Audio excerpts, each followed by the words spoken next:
이면을 보게 되면 예루살렘과 그 주변에 살고 있던 많은 이스라엘 백성들이 대단히 열정적으로 이 사역에 동참했다는 사실을 알 수 있습니다. 하나님께서는 이렇게 이스라엘 자손들의 마음을 변화시키셔서 무너진 예루살렘 성벽을 이렇게 재건하셨고, 그렇게 하심으로써 그분의 백성들과의 언약이 계속해서 이어지도록 역사하신 것입니다. 자, 그렇지만 이렇게 영적으로 기쁘고 좋은 일에는 반드시 이 우리의 원수인 마귀의 질투가 있게 마련이고 또 마귀의 공격이 있게 마련입니다. 이스라엘 백성들이 기쁨으로 성벽을 다시 세우기 시작했다는 이 소식은 그들의 대적인 산발락과 도비아의 귀에 금세 들어갔습니다. 산발락과 도비아가 이처럼 빠르게 소식을 들을 수 있었던 이유는 이 이스라엘 백성들 중에 이 대적들과 친분이 있고 동맹을 맺은 자들이 많았기 때문입니다. 특히 백성 중에서 이 지위가 높은 사람들이 산발락에게 매수되어서 그와 협력하는 일이 많았다고 합니다. 이 산발락과 도비아는 느헤미야서 전체를 통틀어서 계속해서 등장하면서 하나님의 거룩한 이 사역을 집요하게 회방한 자들입니다. 그래서 오늘은 이 사장 전체를 강론하기에 앞서서 이 산발락과 도비아가 어떤 사람이었는지를 먼저 살펴보겠습니다. 먼저 산발락은 이 사마리아 지역을 다스리는 총독으로서 이 사마리아뿐만 아니라 온 유대 지역과 그리고 더 넓게는 이집트 근방까지 그렇게 넓은 지역을 다스린 막강한 지역의 권력자였습니다. 그리고 도비아는 그 산발락의 수종 노릇을 했던 가장 가까운 부하였습니다. 이 사람들은 이스라엘이 계속해서 황폐해진 땅에서 계속 맥없이 살게 되길 바랬고, 그래서 예루살렘이 재건되는 것에 극도로 예민한 반응을 보이고 있습니다. 자, 그런데 그들은 이렇게 이스라엘을 미워하면서도 동시에 이스라엘이 하나님을 섬기는 이 일에 계속해서 관여하고 자기들도 끼고 싶어하는 그런 이중적인 모습을 보입니다. 실제로 그들은 계속해서 제사장들을 비롯한 이스라엘의 지도자들과 어떤 친밀한 관계를 유지하려고 했고, 또한 예루살렘의 이 성전 사역에도 계속해서 참여하려고 합니다. 예를 들어서 느헤미야서를 이제 쭉 살펴보게 되면 나중에 대제사장 엘리야십의 손자가 산발락의 사위가 된 것이 느헤미야에게 적발돼서 추방당한 사건이 나옵니다. 그리고 또한 도비아도 대제사장과 똑같이 또 친하게 지내면서 성전 창고 중에 하나를 비워서 자기 개인 집무실로 쓰고 있었던 것을 볼 수 있습니다. 이들은 이스라엘을 증오하면서도 왜 이렇게 성전과 제사에 대해서 집착하는 모습을 보인 것일까요? 그 이유는 이 사람들이 옛 북이스라엘의 유대인들과 이방인들의 혼혈로 태어난 잡족들이었기 때문입니다. 느헤미야서에는 이 사람들의 출신이나 혈통에 대해서 자세한 기록이 나와 있지는 않습니다. 그저 산발락은 호론 사람에 나와 있고, 그리고 이제 도비아는 암몬 사람이라고 되어 있을 뿐입니다. 이 산발락은 이제 그 호론 사람에 되어 있는데, 이 호론은 북이스라엘에 속한 에브라임 지파의 땅에 있던 한 도시였습니다. 자, 이렇게 그때 출신은 그렇게 불분명하지만 그들은 분명히 자기들 딴에는 이스라엘의 여호와 하나님을 스스로 섬기고 있던 그런 사람들이었습니다. 그 증거는 그들과 가족들의 이름을 또 살펴보면 더 알 수 있습니다. 이 산발락의 아들들은 들라야와 셀레미야라고 나와 있는데, 먼저 들라야라는 이름의 뜻은 여호와께서 구원하셨다라는 뜻이고, 셀레미야는 여호와께서 보응하심이라는 뜻이라고 합니다. 또한 도비아 역시 그 본인의 이름이 여호와는 선하시다라는 라는 뜻이라고 합니다. 이 산발락과 도비아 같은 혼혈인들은 온갖 우상들과 하나님을 섞어서 섬김으로써 이스라엘과는 도저히 함께할 수 없는 그런 자들이 되고 말았습니다. 하지만 그럼에도 불구하고 그들은 자기 아들들의 이름을 하나님과 관련된 의미를 담은 이렇게 유대인의 방식으로 지을 정도로 여전히 뭔가 성전과 하나님을 믿는 신앙과 연관관계를 갖고 싶었던 것입니다. 즉 그들은 자기들 나름대로는 여호와 하나님을 믿고 있다고 스스로 생각한 것입니다. 그래서 산발락과 도비아는 이스라엘의 성전과 제사 사역에 끼어들므로써 그 모든 사역을 자기들의 방식대로 바꿔놓기를 원했고, 그래서 옛 이스라엘 왕국으로부터 이어져 내려온 성경적인 신앙을 마침내 없애버리려고 그렇게 계획한 것입니다. 그렇기 때문에 느헤미야가 지금 와서 추진하고 있는 이 개혁은 산발락과 도비아의 계획을 완전히 무산시키는 것이었습니다. 그래서 느헤미야의 존재는 이 산발락에게 정치와 종교 모든 면에서 엄청난 위협이 되었기 때문에 이 두 사람은 모든 힘을 다해서 느헤미야와 이스라엘을 대적하는 마귀의 하수인 노릇을 톡톡히 하게 된 것입니다. 여기에 덧붙여서 이 산발락의 악행을 좀 더 설명드리자면 그는 느헤미야가 통치했던 시대 이후에도 오랫동안 사마리아의 총독으로 지내면서 이스라엘과 하나님을 대적하는 일을 계속해서 했다고 전해져 있습니다. 유대 역사가였던 요세푸스에 따르면 산발랏은 느헤미야가 자기 사위를 제사장직에서 쫓아낸 것을 계기로 해서 사마리아를 중심으로 한 사마리인들만의 종교를 세우기로 결심했다고 합니다. 그리고 그 결과로 사마리아인들은 그리심산에다가 그들만의 성전을 세우게 된 것입니다. 여러분, 그러면 이 악한 자들은 오늘 본문에서 어떻게 이스라엘의 거룩한 사역을 방해했습니까? 먼저 1절부터 3절까지를 보게 되면 그들은 예루살렘 성벽 재건에 대해서 가장 먼저 크게 격분했으며 또한 이스라엘 사람들을 비웃고 조롱했습니다. 산발랏이 이 예루살렘 성벽 재건에 대해서 이렇게 분노했던 이유는 이제까지 이스라엘 백성들이 단 한 번도 총독인 그의 통제에서 벗어난 적이 없었기 때문입니다. 그는 이 페르시아 정부의 실력자인 느헤미야가 온다는 소식을 듣긴 했지만 이스라엘 백성들이 정말로 느헤미야를 중심으로 해서 성벽 재건 공사를 시작하리라고는 예상하지 못했던 것입니다. 산발랏과 같이 악한 권세자들, 이렇게 권력이 있는데 악한 자들은 자기가 마음먹은 것이라면 무엇이든 자기 뜻대로 다 할 수 있다는 그런 교만한 마음을 다 가지고 있습니다. 그래서 산발랏은 이스라엘이 자기 뜻에 거역하는 것에 대해서 아주 교만하고 오만방자한 이 분노를 폭발시킨 것입니다.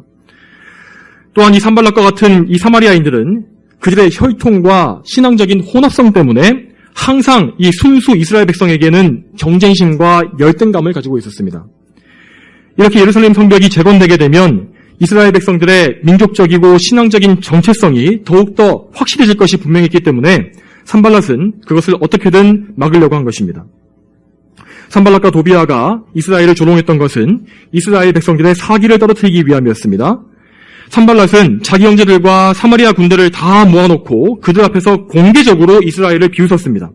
2절 말씀에 이 미약한 유다 사람들이 무엇을 하려 하는가? 스스로 재건하려 하는가? 제사를 드리려 하는가? 하루 만에 일을 끝마치려 하는가? 폐허더미 속에서 불타버린 돌들을 살려내려 하는가? 그가 했던 이 말에는 그가 이스라엘 백성들에게 대해서 품고 있는 적개심과 증오심이 그대로 다 드러나 있습니다. 그는 이스라엘을 그저 폐허더미, 불타버린 폐허더미 위에 살고 있는 쇠락한 변방민족이라고 조롱했습니다. 실제로 이스라엘 백성들은 이 대적들의 방해 때문에 이미 한 번 이 성벽 재건에 실패하고 그나마 남은 부분까지 파괴당하고 불타버리는 아픔을 겪지 않았습니까? 그저 인간적인 관점에서 보기에 예루살렘 성벽 재건은 이 사역은 정말 무모하고 어리석은 일일 뿐이었습니다. 또 3절에서 도비아도 말하기를 그들이 건축하는 돌 성벽은 여우 한 마리가 올라가도 무너질 것이다 라고 조롱했습니다.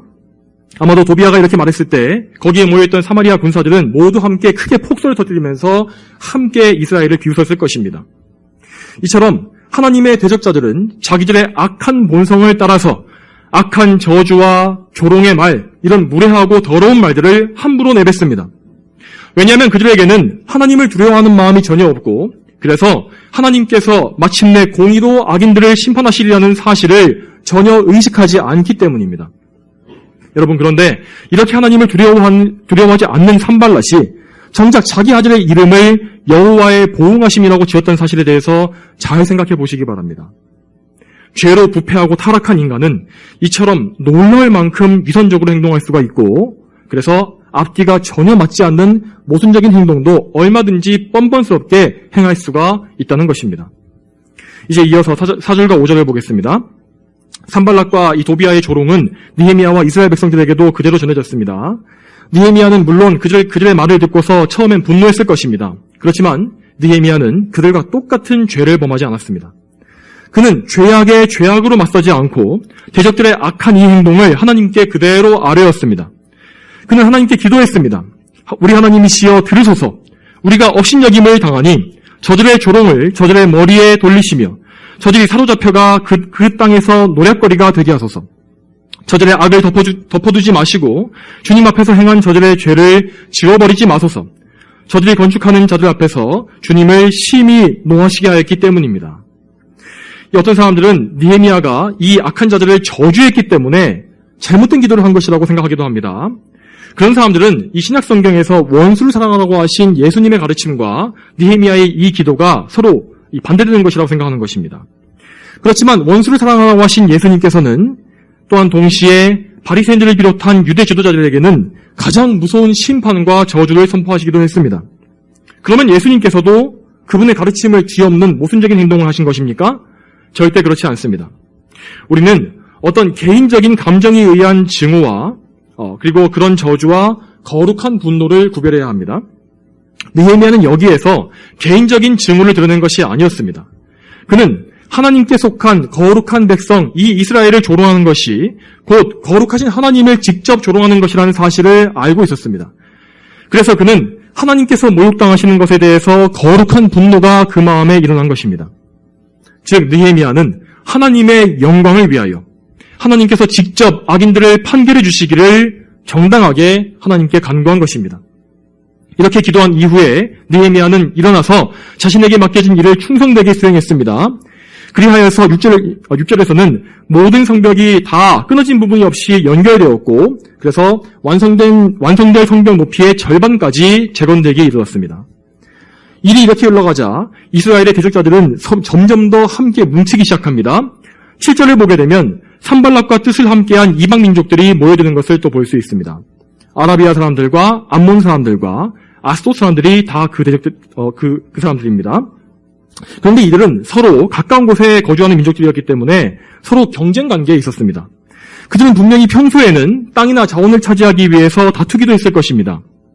그럼에도 불구하고 이들은 이스라엘을 대적하고 공격하는 일에는 한 마음으로, 한 뜻으로 뭉치게 된 것입니다.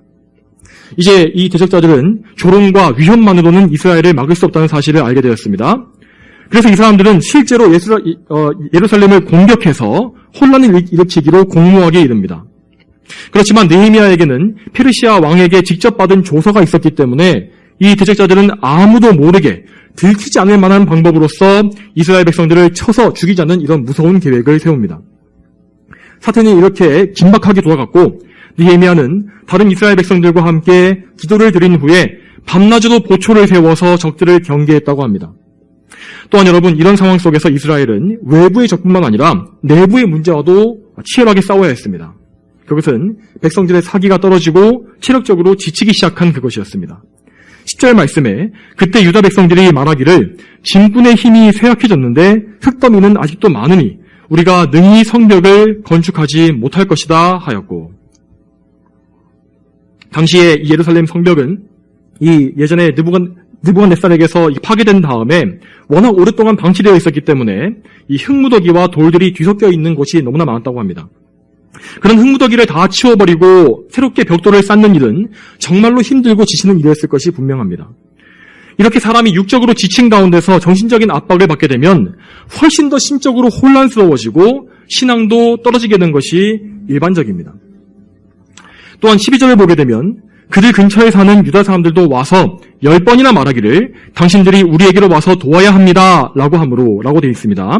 자, 그런데 이 말은 이 예루살렘 성 밖에 사는 백성들 중에서 공사에 함께 참여하지 않은 사람들이 찾아와서 하소연을 했다는 것입니다.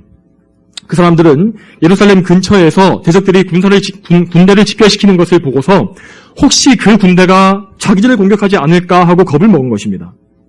또한 그들은 이스라엘이 이 성벽 재건 공사를 멈추어야 저 군대가 흩어지게 될 것이라고 생각했습니다. 그래서 이 사람들은 예루살렘으로 무려 10번이나 찾아와서 자기 이웃들에게, 형제들에게 제발 좀 공사를 좀 그만두고 돌아와서 누구도 좀 공격받는 일이 없게 하자고 간청을 한 것입니다. 그런데 이 사람들은 이미 공사에 참여하지 않은 것만도 자기 형제들에게 큰 부담을 주고 있던 자들이었습니다. 그런데 거기에 더해서 이렇게 결정적인 때에 염려와 근심에 빠져서 공포에 질려서 대적들이 원하는 대로 자기 형제들을 낙심시키는 이 일을 계속해서 더하고 있는 것입니다. 이렇게 사태가 심각했지만 느헤미야는 두려워하지 않았습니다. 그는 성벽 둘레에 무장한 군사들을 배치시키고 또한 작업 중인 백성들을 둘러보았습니다. 그의 예상대로 백성들은 대단히 두려워하고 낙심해 있었습니다. 그렇지만 느헤미야는 좌절하지 않고 모든 백성들에게 말합니다.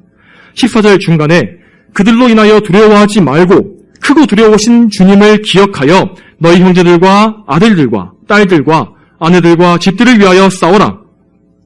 느헤미야는 맨 처음에 백성들에게 이 함께 성벽을 재건하기를 시작하자라고 말할 때에도 살아계신 하나님께서 어떻게 이 일을 시작하시고 이루셨는지를 말해 주었습니다.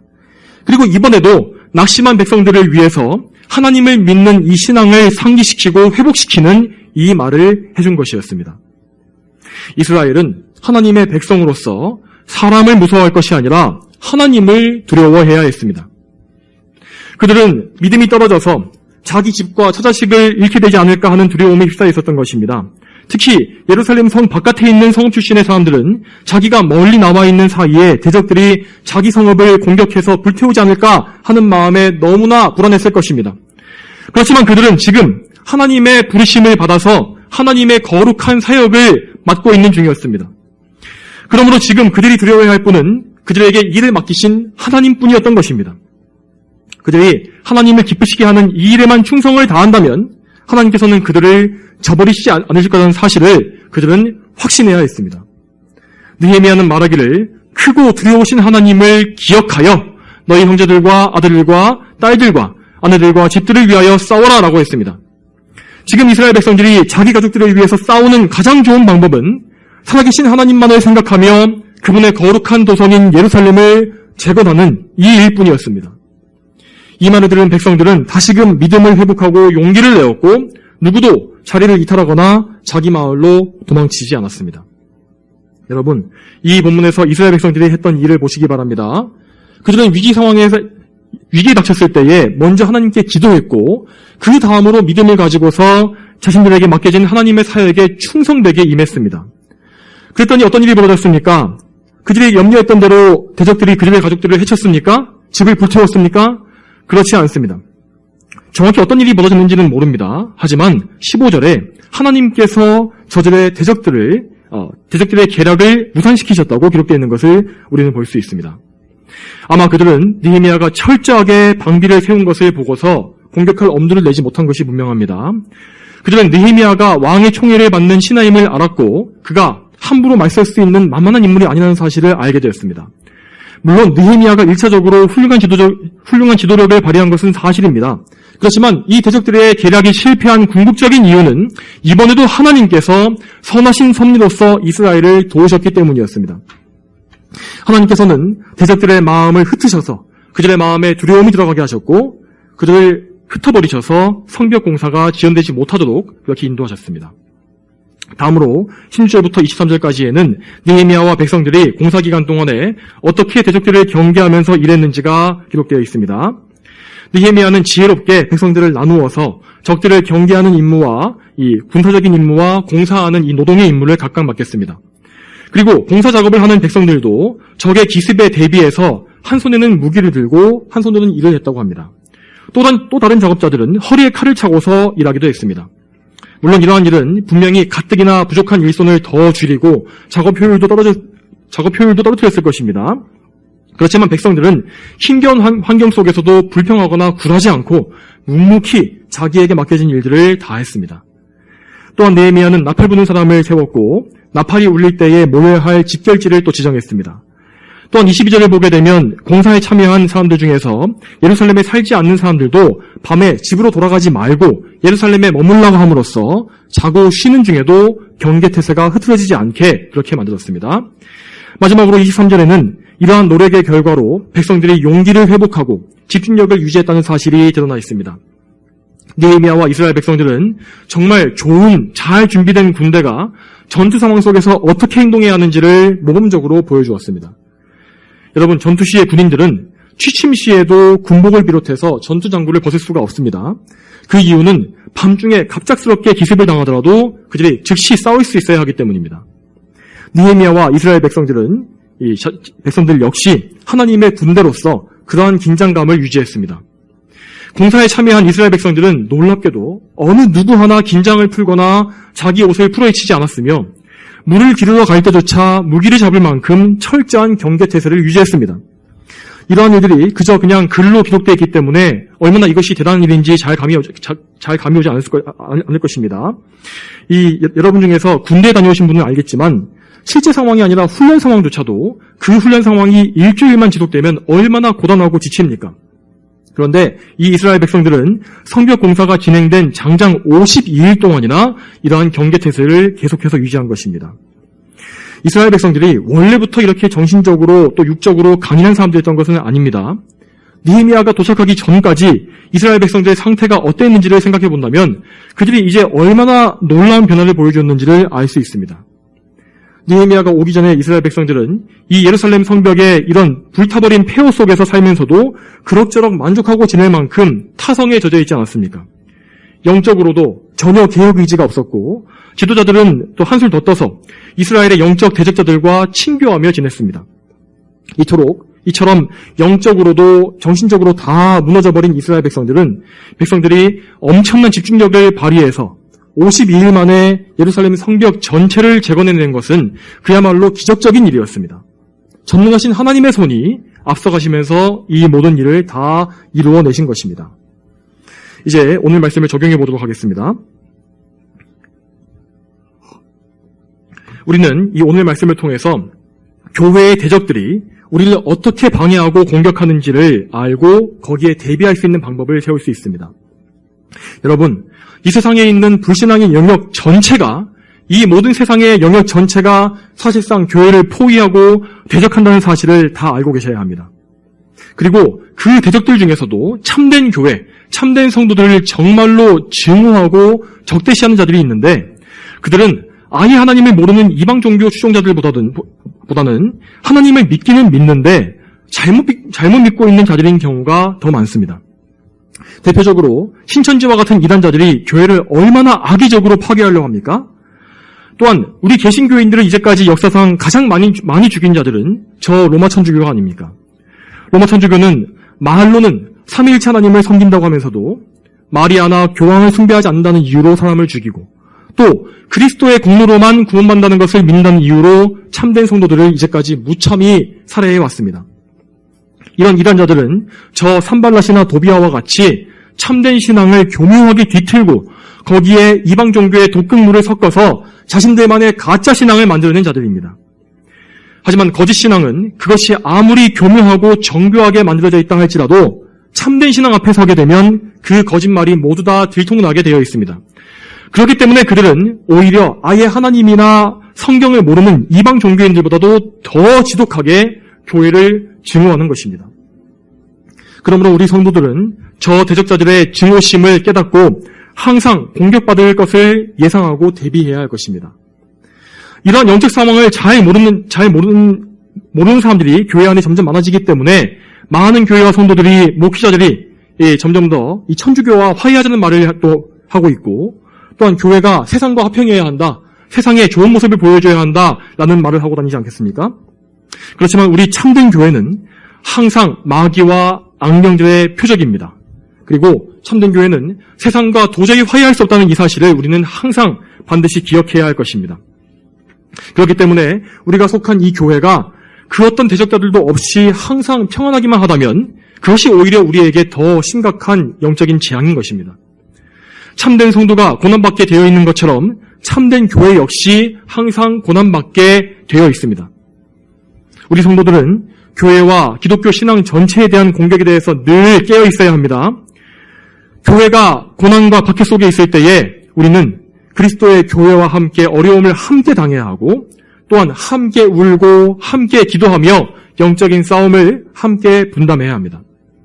여러분, 이 싸움을 잘 싸우기 위해서 우리는 먼저 성도로서 영적인 정체성을 확실하게 갖고 있어야 합니다. 디모데후서 2장 3절에서 바울 사도는 디모데에게 나와 함께 고난을 받아라 라고 말했습니다. 당시에 바울은 감옥에 갇혀서 고난받고 있었는데 그는 그저 일개 개인으로서 개인적인 고난을 받고 있었던 것이 아니라 예수님과 그분의 복음 그리고 교회 전체를 위해서 고난받고 있는 중이었습니다. 그래서 바울은 너는 그리스도 예수님의 좋은 군사로서 나와 함께 고난을 받아라 라고 그에게 권면할 수 있었던 것입니다.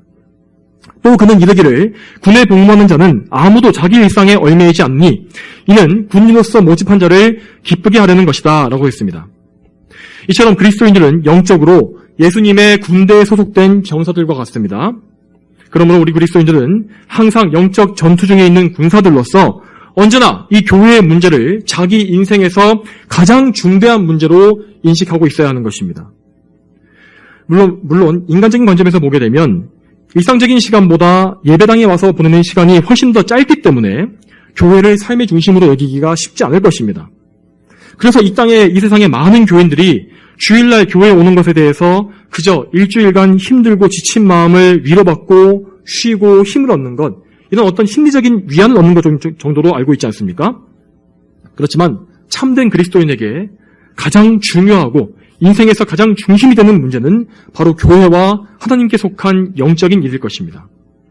우리는 그러므로 우리의 평소 삶 속에서도 항상 교회를 위해서 교회를 기억하고 그리스도의 복음과 신앙에 대해서 늘 거기에 마음을 두고 있어야 하는 것입니다. 예수님께서 우리를 군인으로 부르신 것은 세상의 통치자가 하는 것처럼 강제력에 의해서 억지로 징집하신 것이 아닙니다. 그분은 우리가 그분의 원수가 되었을 때 먼저 우리를 사랑해 주시고 자기 자신을 우리 대신 내어주심으로써 우리를 값주고 사셨습니다.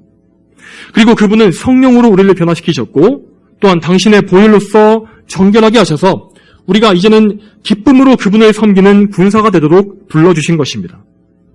우리 모두는 성도로서 이렇게 구원을 받았으며 이제는 나 자신과 나의 인생을 위해서 싸우는 것이 아니라 하나님과 그분의 교회를 위해서 싸우는 영적 군사들이 된 것입니다. 우리는 이 사실을 기억하고서 날마다 우리 주 예수 그리스도를 기쁘시게 하는 일에만 힘써야 할 것입니다. 여러분, 그러면 이렇게 영적 대비를 잘 갖추고 있는 중에서 실제로 우리의 교회가 대적들의 극심한 공격에 처하게 된다면 우리는 어떻게 해야 하겠습니까? 대적자들은 정말로 악의적이고 이 세상적으로 모든 방법을 다 가지고 우리를 공격합니다. 그들은 세상에 속한 자들이고 더 나아가서 그들의 아비인 마귀에게 속해 있기 때문에 세상의 온갖 사악한 수단들을 사용하는 것에 대해서 어떤 죄책감이나 거리낌이 없습니다. 대적들은 물론 항상 선한 의도로 자신들을 포장합니다. 그렇지만 그 마음속에는 항상 하나님을 미워하고 교회를 미워하는 그런 사악한 의도가 가득합니다. 여러분, 그러면 우리는 어떻게 대항해야 하겠습니까? 우리 역시 그들과 똑같은 방법을 써서 맞대응해야 하겠습니까? 적들이 오히려 더 질려버릴 만큼 더욱더 악랄하고 집요한 방법으로 그들에게 보복해 주어야 하겠습니까? 그렇지 않습니다. 물론 그렇게 하면 속이 시원하긴 하겠지만 그것은 마귀가 기뻐하는 일이지 하나님께서 기뻐하시는 일이 아니기 때문입니다. 우리는 오늘 본문과 같은 성경 구절들을 통해서 참된 성도들이 이제까지 어떻게 해왔는지 그 모범을 따라야 할 것입니다. 우리가 앞서 본문에서 본 것처럼 느헤미야가 대적들의 조롱과 공격에 직면했을 때에 했었던 가장 첫 번째 대응 방법은 하나님께 기도하는 것이었습니다. 그는 대적들의 조롱하는 말들을 그대로 하나님께 다 가지고 가서 하나님께 펼쳐놓고 낱낱이 말씀드렸습니다. 우리 하나님이시여 들으소서. 이러한 모습은 이전에 이 히스기야 왕이 보여주었던 모범과 똑같은 것입니다.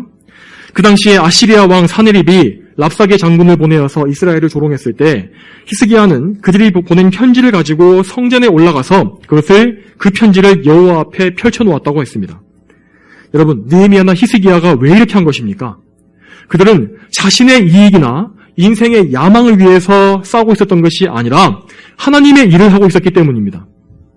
그들이 스스로 하나님의 일을 하고 있었다는 확신을 가질 수 있었던 그 근거는 그들 자신에게 있었던 것이 아닙니다. 그들은 오직 하나님 말씀에만 순종하면서 하나님을 믿고 섬겼으며 하나님의 백성인 이스라엘, 더 나아가 교회를 위하는 거룩한 마음을 품고 있었습니다. 그리고 그 일을 위해서 하나님의 부르심을 받아서 기도하는 가운데 자신의 부르심받은 그 소명에 충성을 다하고 있었던 것입니다. 그렇게 그들은 하나님의 말씀을 기준으로서 모든 것을 행했고 또한 하나님을 믿는 신앙으로서 신앙을 근거로 모든 삶을 살았기 때문에 항상 이렇게 용기 있게 하나님께 호소할 수 있었던 것입니다. 이처럼 우리 그리스도인들은 우리가 하는 모든 일들, 그것이 작은 일이든 큰 일이든 간에 모든 일을 하나님의 말씀에 순종하는 가운데 선한 양심을 가지고 행해야 합니다. 반대로 우리가 하나님께서 기뻐하시지 않을 만한 일들을 양심의 가책을 느껴가면서 하게 된다면 우리는 감히 그 일을 위해서 하나님께 간구할 수가 없을 것입니다. 여러분, 특히 개인적인 면이 아니라 특히 교회 안에 공적인 모든 사역을 우리가 할 때에는 더욱더 주의해야 할 것입니다. 교회 안의 모든 일들은 더욱더 철저하게 하나님 말씀에서 벗어나지 않도록 신중하게 행해져야 할 것이고 정말 행여라도 하나님께서 불쾌하실 일이 없도록 항상 주의해야 할 것입니다. 그렇게 철저하게 말씀에 순종하는 가운데 우리는 항상 기도하며 또한 언제나 최선을 다해야 합니다. 기도했으니까 아무 문제가 없을 것이다. 하면서 그렇게 우리의 의무를 게을리한다면 결코 우리는 하나님의 선하신 섭리하심을 기대할 수가 없을 것입니다. 하나님의 섭리는 항상 하나님께 대한 전적인 신뢰, 믿음과 또한 우리의 최선의 노력, 이것을 함께 요구한다는 사실을 잊지 마시기 바랍니다. 다시금 이 대적들의 공격에 맞서는 방법에 대한 내용으로 돌아가겠습니다. 우리는 영적인 전쟁을 치를 때 항상 영적인 수단을 활용해야 한다는 사실을 알아야 합니다.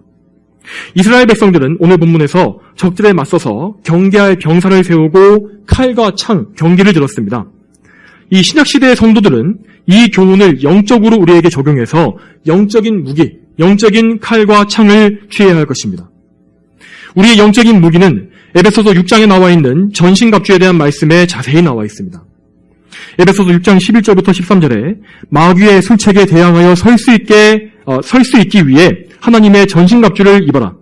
이는 우리의 싸움이 혈과 육에 대한 것이 아니요 통치자들과 권세자들과 이 어두움의 세상 주관자들과 하늘에 있는 악한 영들에 대한 것이기 때문이다. 그러므로 하나님의 전신갑주를 취하여라. 이는 너희가 악한 날에 대적하고 모든 것을 행한 후에 설 수 있게 하기 위한 것이다. 라고 했습니다. 우리가 가진 영적인 무기들은 우리가 취하는 것이 아니라 모두 다 하나님께서 우리에게 부여해 주시는 것입니다.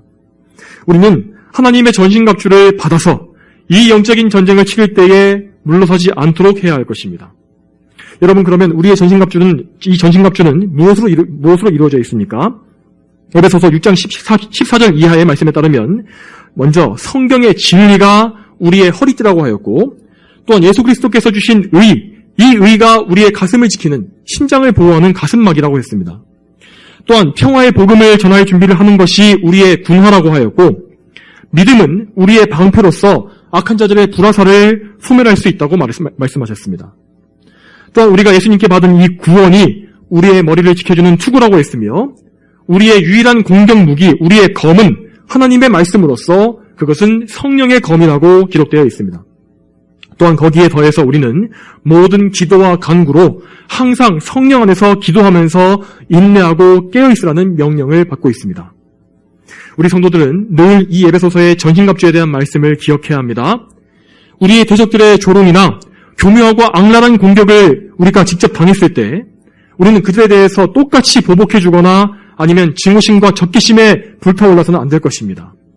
그렇게 하는 것은 마귀에게 속아서 그들의 의도대로, 그들의 원대로 죄를 짓게 되는 것이기 때문입니다. 우리는 오히려 잠잠히 기도함으로 모든 것을 하나님께 아뢰고 정말 긴급한 위기의 상황 속에서도 흔들리지 아니하고 우리에게 주어진 영적인 사명을 항상 붙잡고 있어야 합니다. 그것이 바로 우리가 대적을 이길 수 있는 영적인 무기입니다. 만일 우리가 비상 상황이라고 해서 기도와 예배 등의 이런 영적인 사명을 소홀히 한다면 우리는 영적으로 무장해제가 되어서 결코 그들과 제대로 싸워낼 수가 없을 것입니다. 교회는 그러므로 위기에 있을수록 더욱더 모이기에 힘써야 합니다. 교회는 모여서 하나님을 예배하며 말씀을 선포하고 말씀을 듣고 배워야 합니다. 그리고 그 말씀을 세상에 전파하는 일에도 항상 힘써야 하는 것입니다. 그런 가운데 성도 개개인도 굳센 믿음을 잃지 않도록 자신의 영혼을 잘 관리하고 영혼의 양식인 하나님의 진리를 더 많이 알고 기도할 수 있도록 애써야 하는 것입니다. 이렇게 우리가 이렇게 행함으로써 하나님을 기쁘시게 하기에만 힘쓸 때에 우리가 속한 이 교회의 영적인 성벽은 이스라엘 성벽과 같이 예루살렘 성벽과 같이 더욱더 든든히 세워져 갈 것입니다. 성도 여러분, 느헤미야와 이스라엘 백성들이 성벽을 재건하면서 보여주었던 영적인 이 모범을 잘 기억하시기 바랍니다. 영적인 전쟁 중에서 힘들고 지치며 낙심하게 될지라도 하나님을 기억하심으로써 항상 용기를 내시기 바랍니다. 항상 물러서지 마시고 세상으로 눈을 돌리지도 마시기 바랍니다.